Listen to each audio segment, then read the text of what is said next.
In this video, I'll be showing you guys how you can cut and trim a part of your video if you are on InVideo. Simple and easy. Let me show you guys how to do this. So now I put the cursor to the part of the video I want to cut, so you can see this side. So I put the cursor here, so I have the line here.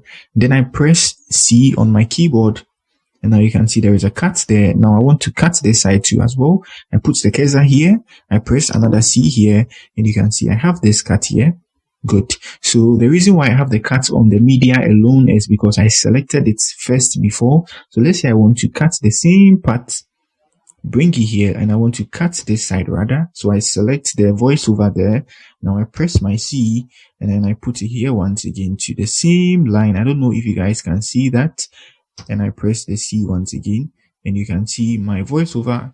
No, I didn't get that. So I select it once again, and I press my C again. And good, you can see it has also been cut, so I can remove that side.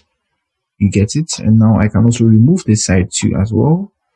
Good. So that's it on how you can cut and trim part of your video if you're on InVideo Studio. If you are new here, give me a like, subscribe to my channel. Peace.